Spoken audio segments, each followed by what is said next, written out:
The making of a prime minister. मुश्किलों का अंबार है, वही तो मेरे हौसलों की मीनार है।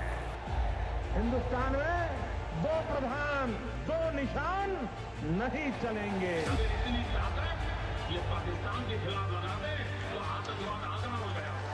हम चुनौतियों से टकरा रहे हैं। सर्जिकल स्ट्राइक और एयर स्ट्राइक करके नए भारत के सामर्थ्य का संदेश भी दे दिया है। तुम उठो, तिरंगा लहरा दो। जननायक नरेंद्र मोदी के 20 वर्ष पुराने भाषणों पर आधारित एक बेहद लोकप्रिय कार्यक्रम। क्या कहते हैं नरेंद्र मोदी?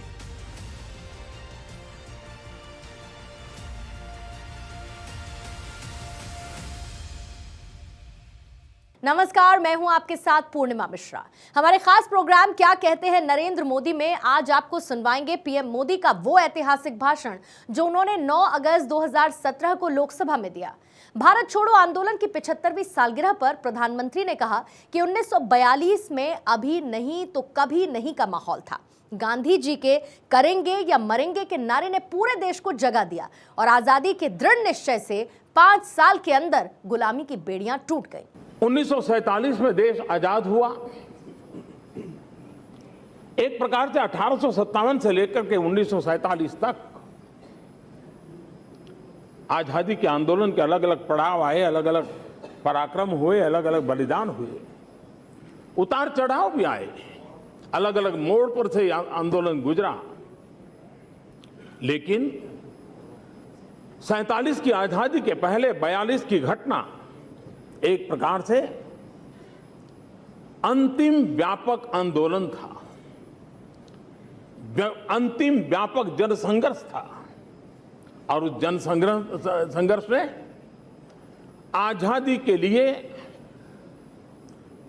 देशवासियों को सिर्फ समय का ही इंतजार था, वो स्थिति पैदा कर दी थी। और जब हम आजादी के इस आंदोलन की ओर देखते हैं तो 1942 एक ऐसी पीठिका तैयार हुई थी। 1857 का स्वातंत्र संग्राम एक साथ देश के हर कोने में आजादी का ब्यूगल बजा था।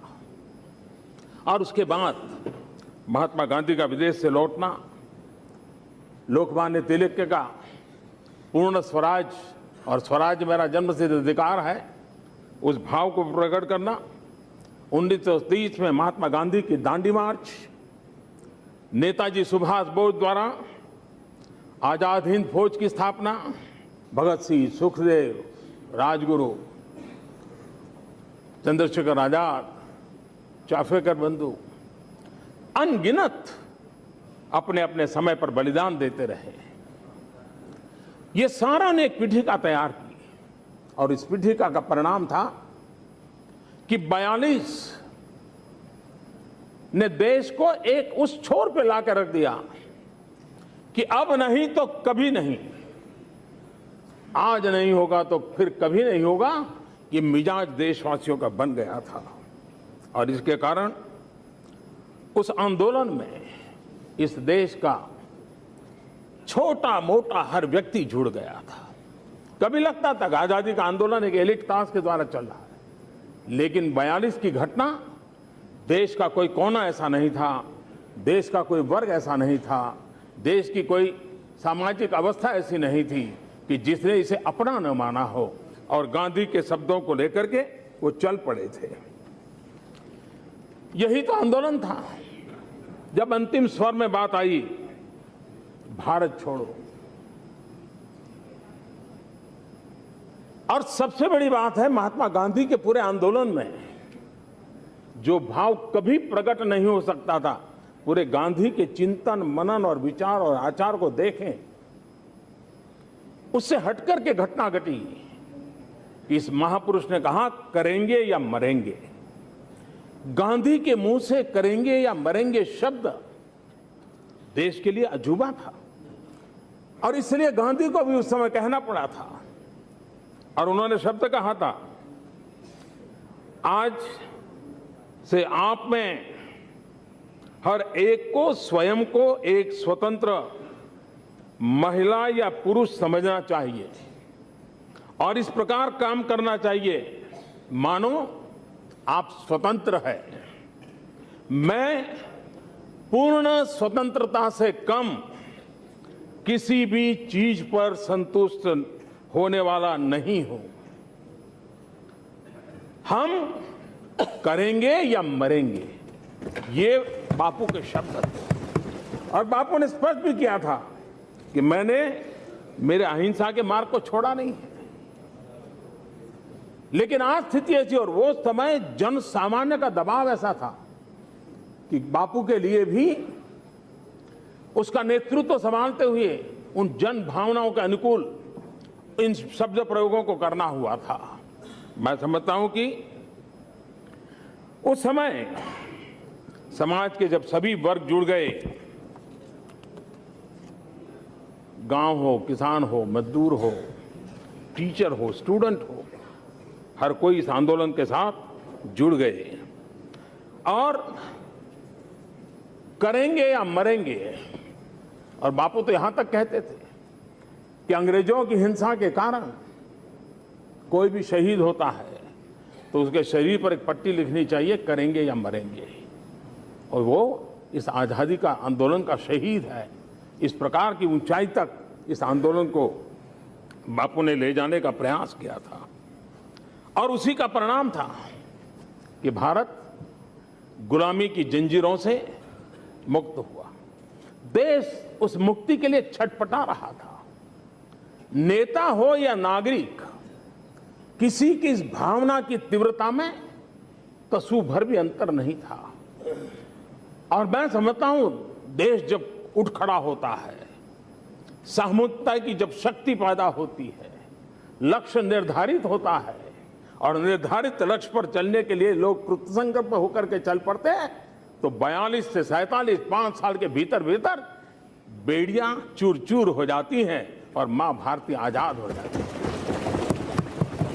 और इसलिए, और उस समय राम वृक्ष बेनीपुरी, उन्होंने एक किताब लिखी है, जंजीरें और दीवारें, और उस परिस्थिति का वर्णन करते हुए उन्होंने लिखा है, एक अद्भुत वातावरण पूरे देश में बन गया। उस पल को उन्होंने शब्दांकित किया था।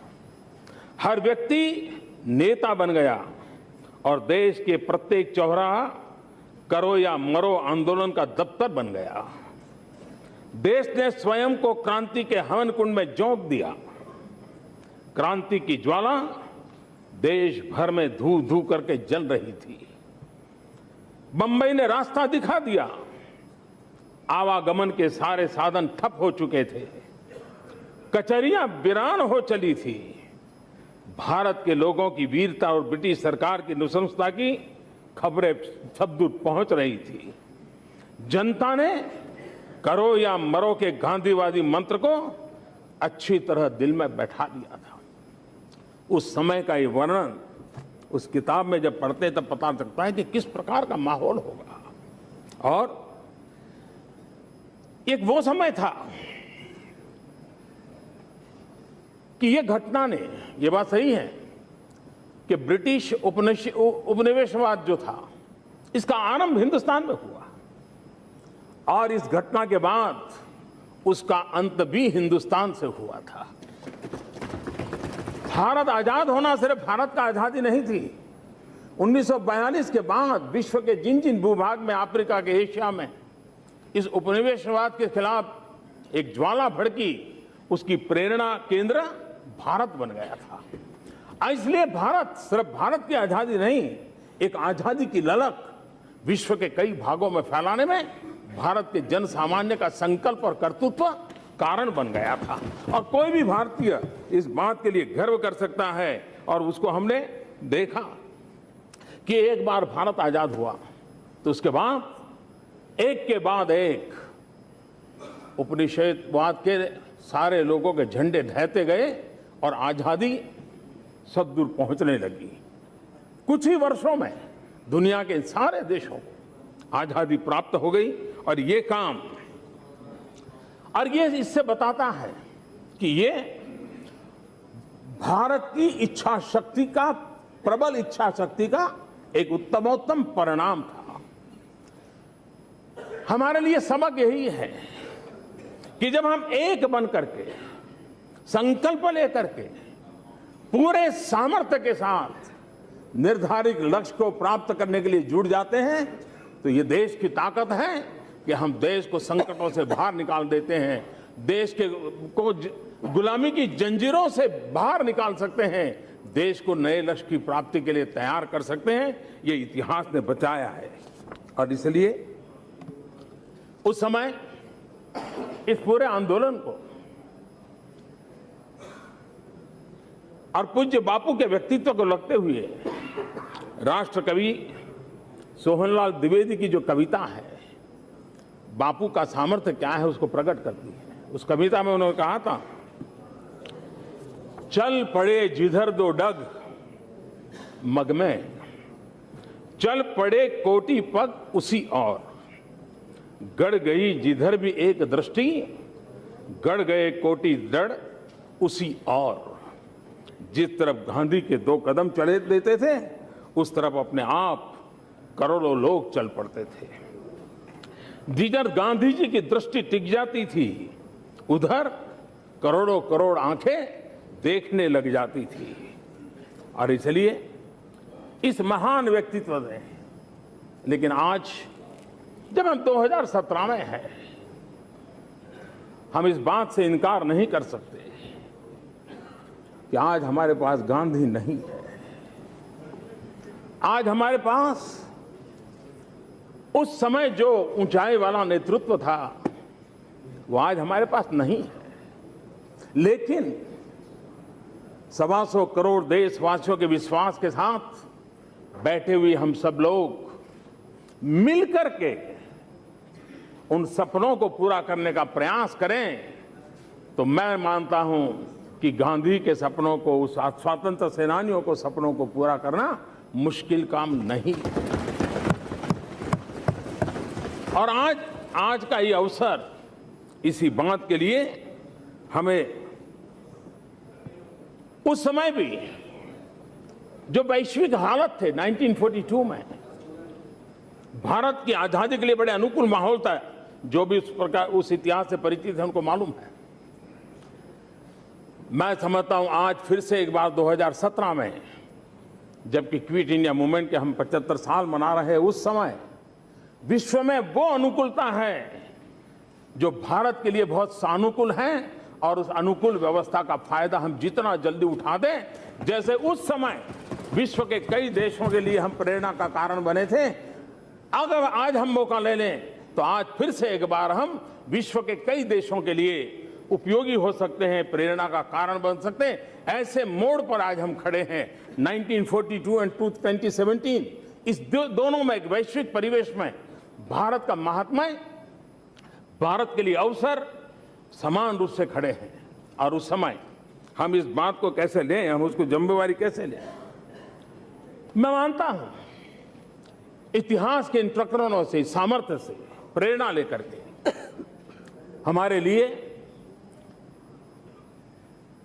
दल से बड़ा देश होता है, राजनीति से ऊपर राष्ट्रनीति होती है, मेरे अपने से ऊपर 125 करोड़ देशवासी होते हैं।